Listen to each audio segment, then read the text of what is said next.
Kumusta kaibigan? Ang kwento nating itatampok ngayon ay ang napakagandang Korean series na Squid Game Season 3, Episode 1. Sa simula ng eksena, makikita si Player 256 habang tinututukan ng baril ng isang sundalong nakamaskara. Sinubukan niyang magmakaawa, ngunit binaril pa rin siya nito. Pagkatapos, nilapitan siya ng sundalo at sinabi niyang kung nais niya pang mabuhay ay dapat na sumunod siya sa kanyang utos. Lumalabas na ang taong ito ay ang babaeng sundalo o si Noyul. Pinagpanggap siyang patay at maya-maya'y makikitang inilagay siya sa isang kahon na karaniwang ginagamit sa mga bangkay. Nilagyan ito ng markang krus, hudyat na maaaring kunin ang kanyang organ. Binati naman ng isang sundalong nakamaskara si Noyul dahil marunong na raw itong makisama. Ngunit hiniling ni Noyul na nais niyang sumama sa workroom, ang lihim na lugar kung saan kinukuhanan ng organ ang mga patay. Sa unay tumanggi ang sundalo, ngunit nang ipinaliwanag ni Noyul na isa na siya sa kanila ay pumayag rin ito. Sa ibang eksena, makikitang may mga sundalong nagdala ng kahon sa harap ng mga manlalaro.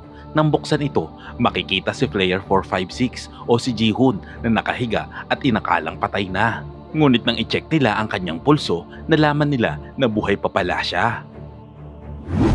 Sa ibang eksena, makikita si Detective John-woo at ang grupo ng mga mersenaryo.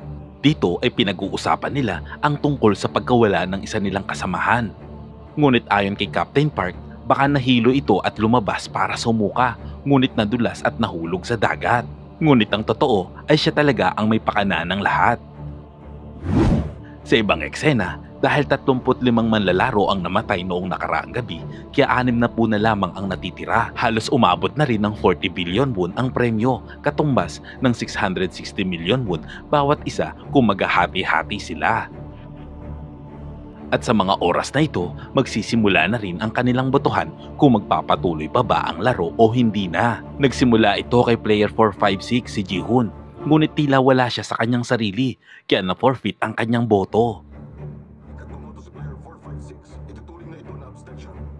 Isa-isang bumoto ang mga manlalaro at sa huli nanalo ang blue team, ang mga naisipagpatuloy ang laro. Samantala, tumawag naman si Captain Park kay Frontman at nag-report ito sa kanya. At iniutos naman ni Frontman na huwag hayaang makita ang isla hanggat hindi natatapos ang palaro. Sa isang lihim na lugar, makikita ang mga sundalong sangkot sa modus, kasama ang isang lalaking doktor. Nasa kanila si Player 246 na kukuhanan na sana ng organ, pero dumating si Noyul kasama ang sundalong lalaki. Tinanong siya ng grupo kung bakit niya dinala ito. Ipinaliwanag naman niya na bahagi na siya ng grupo kaya dapat niya na ring malaman ang buong proseso. Ngunit ilang sandali pa ay kinuha nito ang kanyang baril at pinagbabaril ang mga kalaban. Napatay niya ang lahat at ang tanging doktor lamang ang natira. Inutusan niya naman ito na gamutin si Player 246 at agad naman itong sumunod. Samantala, makikita ang mga manlalarong binibigyan ng pagkain, ang masarap na kamote. Nilapitan ni Player 149 si Ji-hoon upang bigyan ng pagkain. At sinabi nito na kailangan niyang kumain upang lumakas ang kanyang katawan at kailangan niya ring lumaban. Sinabi naman ni Player number 120 o si Yeonju na kasalanan niya ang lahat dahil hindi agad siya nakabalik upang magdala ng mga bala na naging sanhi ng kanilang pagkatalo sa labanan. Ipinaliwanag naman ni Yongsik o Player number 7 na hindi kasalanan ni Yeonju ang nangyari dahil si Daeho o Player number 388 ang lahat ng may kasalanan dahil hindi niya nagawang bumalik at dalhin ng mga bala. Dahil sa mga nalaman ni Ji-hoon, tila naging masama ang tingin niya kay Daeho. Sa ibang eksena, pinuntahan ni Yusuk si Detective John-woo sa kanyang kwarto. Inimbitahan niya ito sa isang kwentuhan habang nagiinuman. Dito ay ibinunyag niya ang kanyang pagdududa kay Captain Park dahil nakita niya ito noong nakaraang gabi na may hawak na screwdriver. At isinasangkot niya ito sa pagkawala ng isa nilang kasamahang mersenaryo. Ngunit sa halip na maniwala ay tila nagalit pa ito at pinaalis niya si Yusuk. Kinabukasan, nang magising ang mga player, ipinatawag sila sa susunod na laro. Habang sila ay patungo sa lugar, nadaanan nila sa hagdanan ang mga walang buhay nilang kasamahan na nakabitin sa itaas na tila nagbibigay ng babala na ganito ang mangyayari sa kanila kung sila ay magre-rebelde. Sa ika-4 na laro, hahatiin sila sa 2 grupo gamit ang gambol, asul at pula. Ang mga napunta sa blue team ay binigyan ng kahon na may lamang susi. Magagamit nila ito upang magtago sa arena. Samantalang ang red team naman ay may kahon na may kutsilyo. Gagamitin nila ito upang patayin ng kabilang team. Ang larong ito ay tinatawag na hide and seek kung saan ang red team ang taya. Binibigyan sila ng 30 minuto upang maghanap at pumatay ng mga miyembro ng blue team. Nasindak naman ang lahat nang malaman nila ang patakaran. Binigyan sila ng pagkakataon na magpalit ng team kung gugustuhin nila bago pa man magsimula ang laro. Dahil dito, sinubukang kumbinsihin ni Myongji si Junhoy na magpalit ng team. Aniya, hindi niya kakayaning pumatay ng kapwa, kaya mas mabuting magtago na lamang ito upang maprotektahan ang kanilang anak. Sinabi din niya na kaya niyang pumatay kung kinakailangan pero hindi para sa sarili kundi para sa pamilya. Sa kabila ng lahat, iniwan pa rin siya ni Junhoy nang hindi nagsasalita. Samantala, si Player 7 ay sinubukang kumbinsihin ng kanyang ina na makipagpalit ng team. Sabi niya, matanda na ito at hindi niya nakakayaning pumatay. Ngunit sinabi naman ng kanyang ina na kahit siya ay hindi niya rin kayang manakit ng kapwa at gagawin niya ang lahat kahit ano pa para maprotektahan lang ang kanyang anak. Sa kabilang banda, si Dayo o Player 388 ay desperado na rin makipagpalit ng team. Ilang manlalaro na ang nilapitan niya pero lahat ay tumanggi. Ang totoo ay natatakot siyang mapatay ni Ji-hoon. Pagkatapos ay nilapitan niya si Ji-hoon at sinabi niya dito na hindi niya kayang itago ang katotohanan at alam niyang may galit ito sa kanya. Tahimik lang si Ji-hoon, hindi umiimik habang tinititigan siya. Sa huli, inawat si Daeho ng mga sundalo. Sa ibang eksena, makikita ang doktor na matagumpay na nagamot si Player 246. Ngunit ipinaliwanag niya kay Noyul na maraming dugo ang nawala kaya kailangan nito ng blood transfusion. Hindi nagdalawang isip si Noyul na inalok niya ang sarili niyang dugo para mailigtas ang lalaki. Samantala, si Detective Junho ay muling nagsimula sa paghahanap sa isla. Ngunit sa pagkakataong ito ay hindi na sumama si Yusok. Tinawagan niya si Yusok, ngunit sinabi nito na meron siyang importanteng mahalagang aasikasuhin. Ngunit ang totoo ay makikita na siya ay nasa pantalan lamang at tahimik na pinagmamasdan ang kanilang mga kilos. Maya-maya pa, nagsimula na ang palaro. Makikita naman na nagawang magpalit ng team ng mag-ina. Bago pa man matapos ang oras, nagdesisyon na rin si Junhoy na makipagpalit kay Myongji. Sinabi nito na panindigan niya ang kanyang mga sinabi na ipaglaban niya ang kanyang anak anuman ang mangyari.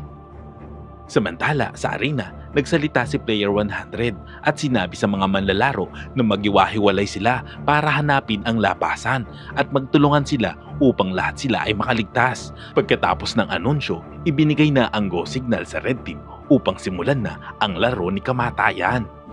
Makikita si Noyul na kasama ang doktor habang muling nagkamalay naman si Player 246 o si Gyeong-suk. Sa pagkakataong ito, pinatay naman ni Noyul ang doktor. Matapos ang insidente, agad na muling isinuot ni Noyul ang kanyang maskara.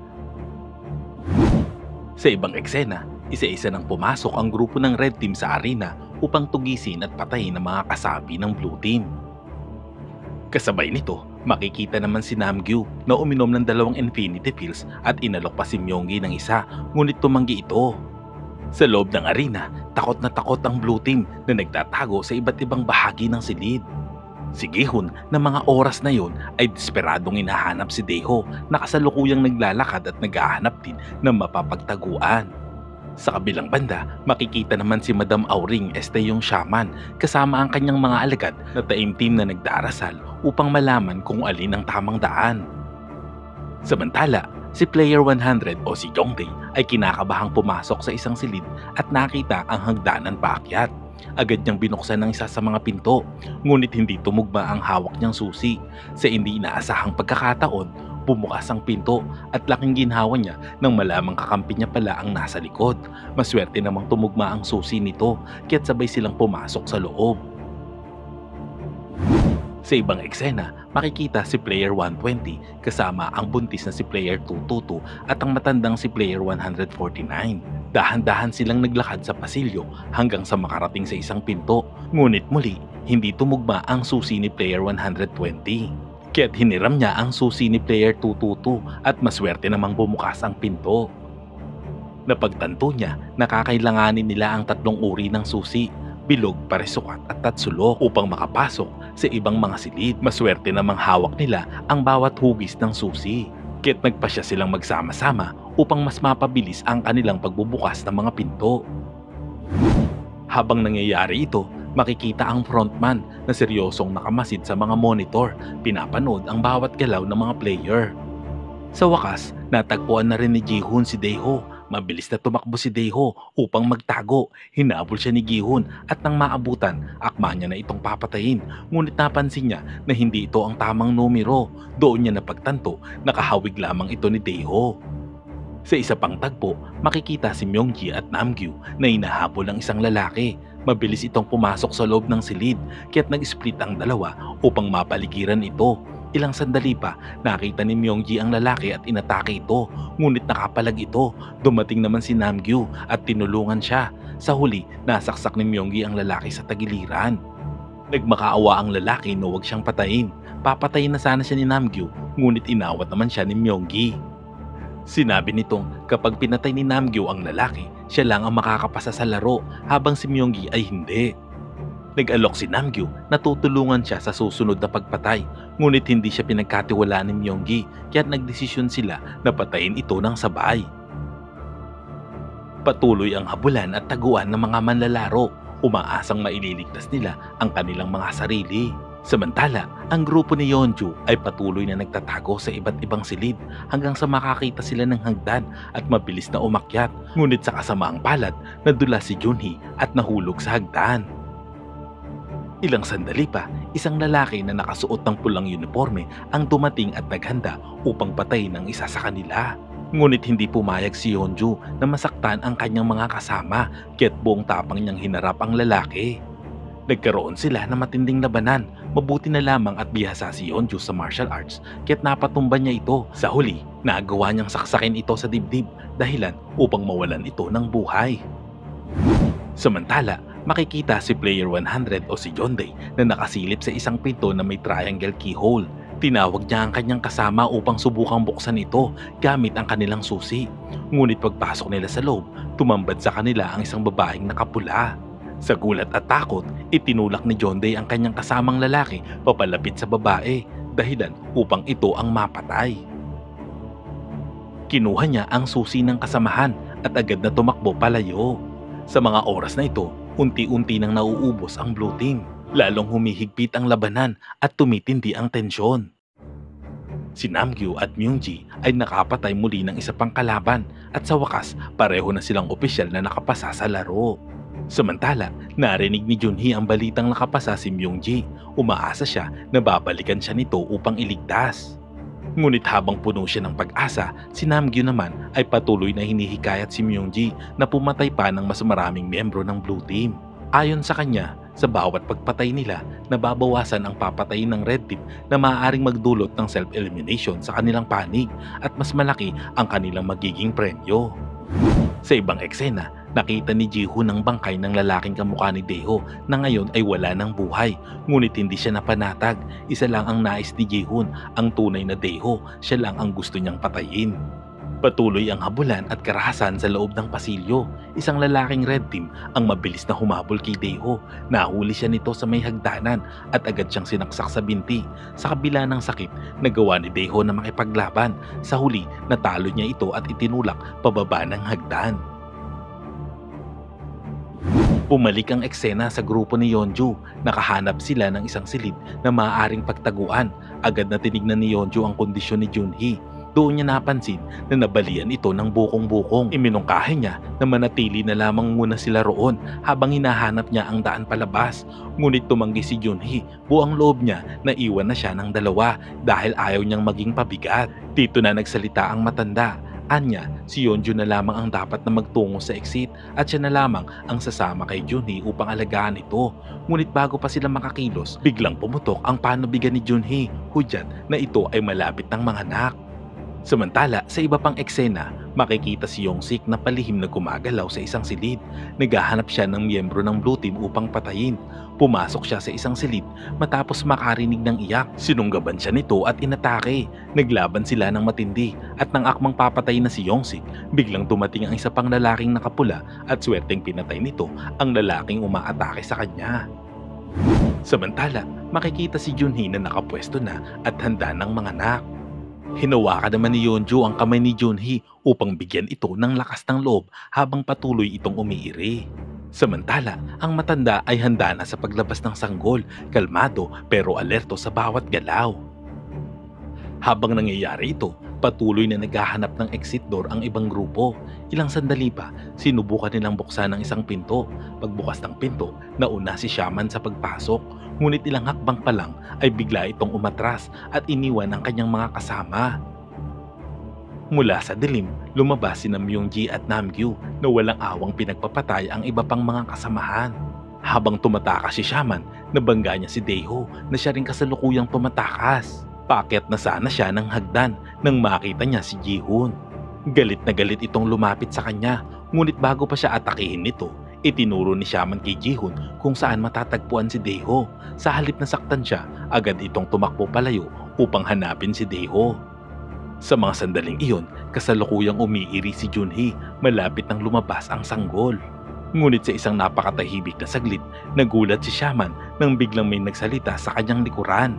Ito ay si Minsu, malamig ang tinig at nanghihingi ng impormasyon kung nasaan si Namgyu. Sa takot, dali-daling tumakbo si Shaman papasok sa isang silid. Laking gulat at tuwa niya nang makita sa loob ang exit door. Ngunit agad ding nawala ang ngiti sa kanyang labi nang mapansin na may 3 uri ng susi ang kailangan upang mabuksan ito: bilog, parisukat at tatsulok. Samantala, si Yongsik ay nauubusan na ng oras hanggang sa mga sandaling iyon ay wala pa rin siyang napapatay. Makikita naman si Shaman na palihim na kumukuha ng mga susi mula sa mga patay na player at naglalagay ng marka sa mga pader na tila ritual upang matandaan ang kanyang ruta. Sa kabilang banda, nakita ng matandang si Jongdae sina Namgyu na paparating. Mabilis niyang pinahiran ng dugo ang kanyang mukha at nagpanggap na patay.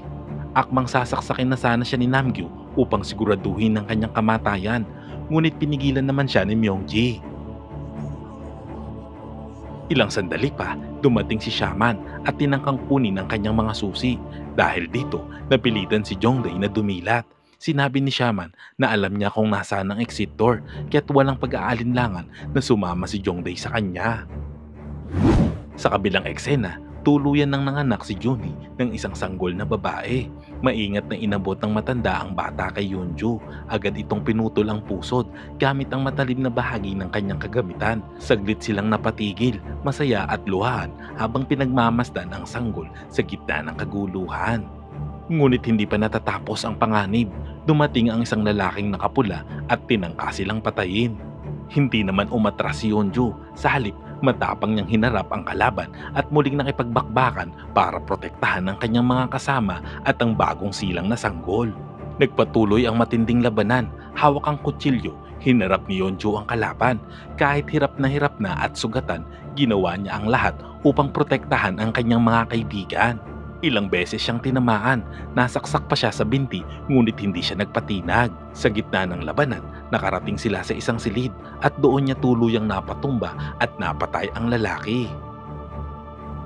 Papasok na sana siya sa susunod na silid nang mapansin niya ang isang pinto na may 3 butas ng susi. Pagtingin niya sa itaas, doon niya nakita ang exit door. Nanginginig sa kaba at pag-asa, sinubukan niyang gamitin ang mga hawak na susi at sa kanyang pag-aakalang imposibleng mangyari, bumukas ang pinto. Ngunit sa halip na iligtas ang kanyang sarili, naalala niya ang kanyang mga kasama. Sa kabila ng kanyang mga sugat at hirap sa paglalakad, pinili niyang balikan sila. Masaya niyang ibinalita sa dalawa na natagpuan niya na ang exit door. Ngunit sa gitna ng kanyang saya, bigla siyang sinaksak ng ilang beses mula sa likod. Bumagsak si Yeonju sa sahig, duguan at walang kalaban-laban. Ang sumaksak sa kanya ay si Myungji. Nagulat naman ito nang makita na si Junhee ay nanganak na. Nang marinig niyang paparating na si Namgyu, ay isinara niya ang pinto upang hindi na sila makita. habang naiwan ang matanda at si Junhee na luhaan at nagdadalamhati sa pagkamatay ng kaibigan. Maingat na pinikit ng matanda ang mga mata ni Yeonju at kinuha ang 3 susi mula sa kanyang kamay. Samantala, si Ji-hoon ay patuloy na hinahanap si Dae-ho. Napansin niya ang patak ng mga dugo at sinundan niya ito. Dahan-dahan niyang binuksan ng pinto. Doon niya nakita si Dae-ho na nagtatago sa likod nito. Kinumpronta niya ito. Sa matinding tensyon, inamin ni Dae-ho ang lahat. Hindi siya totoong marine, peke ang kanyang mga tato at nagsinungaling siya upang mapabilang sa grupo. Inamin din niya na natakot siyang dalhin ng mga bala kaya't iniwan niya ang mga ito. Sa galit, halos patayin siya ni Ji-hoon, ngunit nakiusap si Dae-ho, nagmamakawa abang lumuluha. Sa kabilang banda, nakarating na rin si Shaman at ang matandang lalaki sa isa pang exit door. Nang subukan nila itong buksan, laking tuwa nila na makakalaya na sila sa habulan ni kamatayan. Ngunit pagpasok nila, biglang hinila palabas si Shaman ng matanda at mabilis nitong kinuha ang mga susi. Mabilis niyang isinara ang pinto at iniwan ang Shaman sa labas. Galit na galit ang babae, pero bago pa siya makakilos, naramdaman niyang may tao sa kanyang likuran. Ito ay si Min-soo. Sa mga sandaling ito, tila wala sa sarili ang lalaki at nagawa niyang mapatay ang Shaman nang hindi sinasadya. Sa kabilang banda, nakarating na ang matanda at si Junhee sa exit door. Ngunit biglang may dumating na isa pang balakid. Ito ay si Young-sik. Wala pa siyang napapatay at ngayon ay nakaharap niya ang kanyang ina at si Junhee. Plano niyang patayin si Junhee upang ito ay makapasa, ngunit humarang ang kanyang ina. Sinabi nito na siya na lang ang patayin dahil matanda na siya at wala nang halaga. Ngunit hindi makuhang saktan ni Young-sik ang sarili niyang ina. Sa mga sandaling iyon, lumakad si Junhee upang buksan ang pinto. Ngunit lumapit si Young-sik upang patayin siya. Bago pa man ito makakilos, may sumaksak sa kanya mula sa likod. Walang iba kundi ang sarili niyang ina. Bumalik naman ang eksena kay Ji-hoon at Dae-ho. Naglaban silang muli. Nakakuha ni Dae-ho ang kutsilyo at tumakbo. Ngunit hinabol siya ni Ji-hoon. Sa huling pagkakataon, naagaw ni Ji-hoon ang sandata at nagtagumpay. Pinatumba niya si Dae-ho at sa gitna ng sigawan, paghahabol ng hininga, pinatay niya ito sa pamamagitan ng pagsakal hanggang sa tuluyan itong mawalan ng buhay. Samantala, umiiyak ang matandang babae habang niyayakap nito ang kanyang anak na si Young-sik. At bago tuluyang mawalan ng hininga, humingi ito ng paumanhin sa kanyang ina. Mga kastig, kung nagustuhan ninyo ang inyong napanood, maaari ba akong humingi ng like? Paki-follow and subscribe na rin para updated kayo sa mga gagawin pang mga videos. Salamat!